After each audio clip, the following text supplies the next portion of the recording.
Hello, friends. It is I, your neighborhood friendly Dara, here for Dear Hallmark. And this is where we talk about Hallmark Channel movies and stuff. And today we are talking about Game of Love, which stars Kimberley Sustad and Darnell. Now, this one is about kind of an independent Lone Ranger, Audrey. She don't need help from nobody, okay? She couldn't care who, what, when, where, why, or how you need. She's just going to do it on her own. And even her fits, the way she dresses, Converse's, leggings, and just a simple tee with a hoodie and a backpack. Like she keeps it regular. Meanwhile, you have Matthew, hired by the company as a marketing consultant to help get out this new game, this new board game that Audrey's boss wants her to develop called something about love. And so Matthew comes in, with his little braids or whatever, little suit jacket and shirts and stuff. He's all about the trends. Is it trending?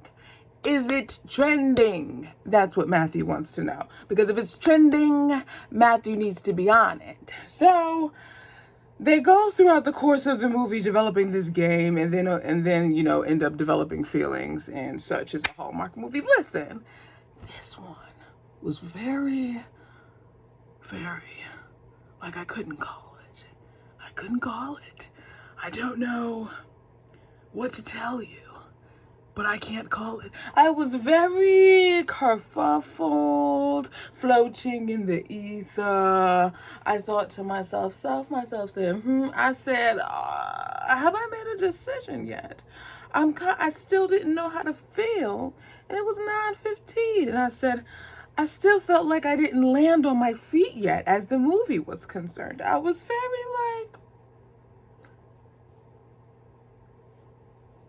like I didn't know. I also felt like we were pulled in a lot of different directions. I felt like they were trying to do some things, but they were like, oh, let's do this and this and this and this, but they never really fully realized all of it. And it was a lot. I kind of felt like not in the same way as Where Your Heart Belongs, but a little bit reminiscent of it, in which they kind of put in some seasonings, right? And they were just like, blend, brrr, and then it just went, wait a minute, maybe we need to take out a couple of those seasonings. You know what I'm saying? So this one, going into it, I was cautiously optimistic because of their chemistry, so I wasn't completely sure. And I'm still not sure because I individually love Kimberley and I individually see Brooks, Darnell, and I appreciate his acting too. Let's get that clear. Okay. But I don't know if the cocktail suggests a second sip. You know what I'm saying?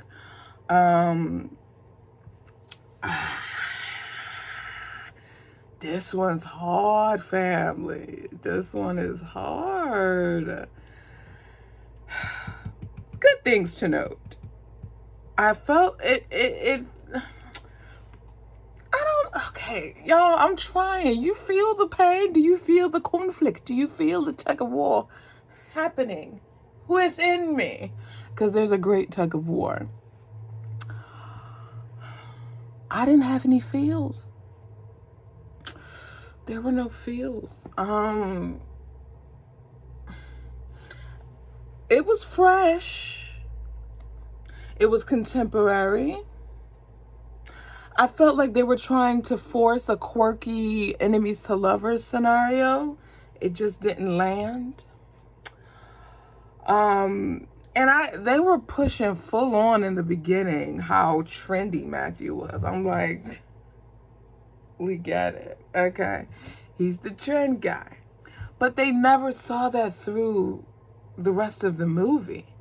It just felt like a lot of things started, but nothing finished. And then when we got to the end, I was just like, huh? It didn't feel like what we saw in the end was earned, Because we spent most of our time with this movie seeing them being polar opposites And the affection didn't start to bud until like 9:30. I'm like, we got a half hour left, and we supposed to believe that they fall into the loves in a half hour? So that kind of took me out, but it's so odd because I still enjoyed watching them on my screen. Audrey was very startled by a lot, though. Every time she was just like, like it. I found that odd. And then that little thing in the beginning with her date, or her blind date at this fancy frou-frou Parisian spot or whatever.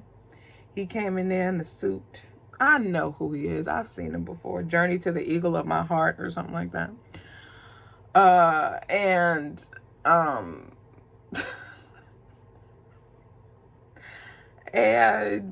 that whole thing where he was like, yeah, I gotta go meet somebody. Bomb, you supposed to meet me. What are you what are we doing? Ugh, that part I hated. But oh gosh, God, how do you rate this movie?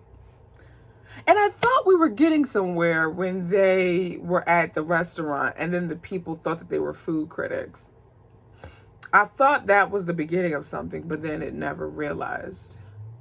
And then the part about they gonna try to throw in the 5 love languages. I see y'all. Y'all ain't slick. They called it, what, the indigo love? The love what is it? 5 indigo love indicators or something like that? Yeah. But, I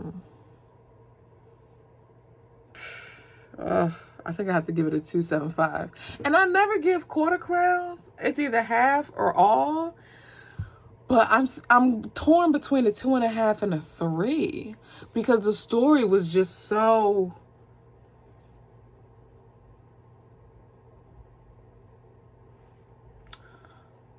Like it. I don't know the words. I don't want to say disjointed, but I think that's what it is. Because it was like we were going someplace, ended. We were going someplace, we were going a new place. And you know how those transitions where it just went whoosh and then whoosh. That's how I felt the story was. We started at one place and then went. And then we started another place and then went. And then we started another place and then went. And so I'm just like, well, where am I? But yeah, those are my thoughts on A Game of Love. Let me know below. Let's talk in the comments. What did you think about this one? Because when I was perusing the Facebook streets, let me tell you, the people were not here for it. They thought it was, I didn't think it was boring. I just didn't get it. I didn't get why I needed to be there. I didn't see it boring. I was just like, okay, what are we doing? But a lot of people found it boring. A lot of people found Kimberley Sustad's character, what was it, Audrey, annoying. Did I find her annoying? No. I don't think I found her annoying, but woo, this one is different. I'll tell you that.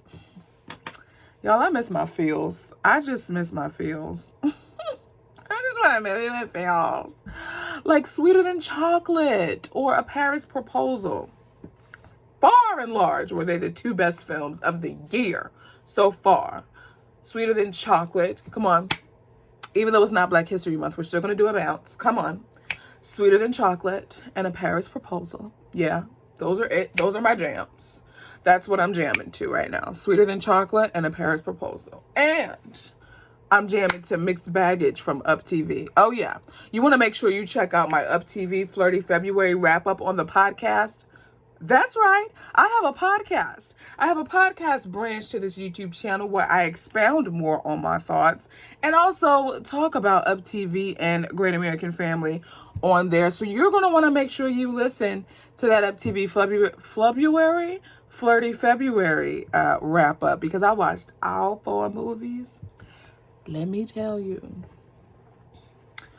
they were better than Hallmark's.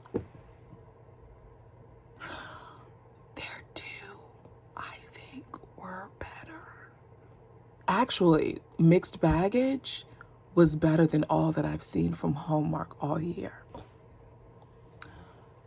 And you heard it from me. So you want to make sure you subscribe to the podcast, and we're having a book club meeting that but it will be April 18th, 7 p.m.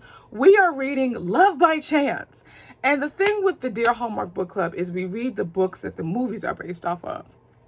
But this one is mad different because the movie came first. Love by Chance came out 2016, and then they published the movie through Hallmark Publishing 2021. So I thought that would be a nice shake it up, you know what I'm saying?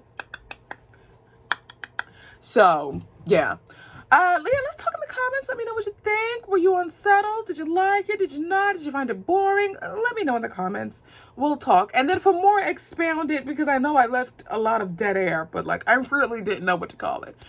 To hear something a little bit more coherent than this, you want to be sure to check out the podcast episode companion to this.